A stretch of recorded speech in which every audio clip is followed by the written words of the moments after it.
নোয়াখালীর উন্নয়ন নিয়ে গোল টেবিল বৈঠক। সাংবাদিক ইউনিয়নের কার্যকরী সদস্য হলেন বাংলাদেশ ন্যাশনাল টিভি নিউজের প্রতিনিধি ফখরুল মোস্তফা।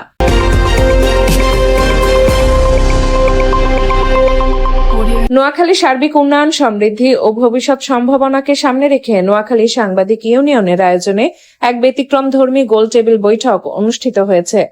বুধবার 15 জুলাই 2026 সকাল 11টা থেকে দুপুর 1টা পর্যন্ত নোয়াখালী প্রেস ক্লাব মিলনায়তনে অনুষ্ঠিত এ আয়োজনে প্রধান অতিথি হিসেবে উপস্থিত ছিলেন নোয়াখালী বিজ্ঞান ও প্রযুক্তি বিশ্ববিদ্যালয়ের উপাচার্য অধ্যাপক ডক্টর গোলাম রব্বানী। এ সময় বক্তব্য রাখেন অতিরিক্ত জেলা প্রশাসক শুভ দেবনাথ, নোয়াখালীর civil surgeon doctor Anwar Hossain, অতিরিক্ত পুলিশ সুপার অর্থ ও প্রশাসন আবু তৈয়ব মোহাম্মদ আরিফ হোসেন এবং জেলা সিনিয়র তথ্য কর্মকর্তা মনির হোসেন।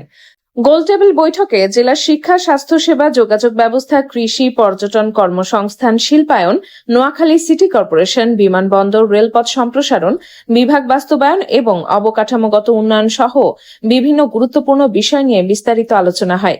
জেলার উন্নয়নকে টেকসই ও সমন্বিতভাবে এগিয়ে নিতে বিভিন্ন বাস্তবমুখী মতামত, সুপারিশ ও করণীয় তুলে ধরেন অংশগ্রহণকারী অতিথিরা।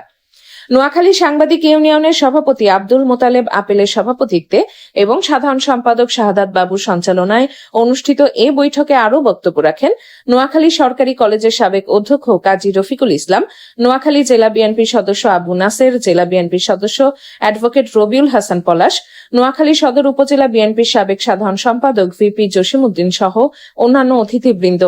এছাড়াও জেলার বিশিষ্ট শিক্ষাবিদ, রাজনীতিবিদ, ব্যবসায়ী, সমাজসেবক এবং নোয়াখালীতে কর্মরত বিভিন্ন প্রিন্ট, ইলেকট্রনিক ও অনলাইন গণমাধ্যমের সাংবাদিকরা অনুষ্ঠানে অংশগ্রহণ করেন। বক্তারা নোয়াখালীর উন্নয়নে সকল শ্রেণী পেশার মানুষের সম্মিলিত উদ্যোগ, কার্যকর পরিকল্পনা ও দীর্ঘমেয়াদী উন্নয়ন কৌশল গ্রহণের উপর গুরুত্বারোপ করেন।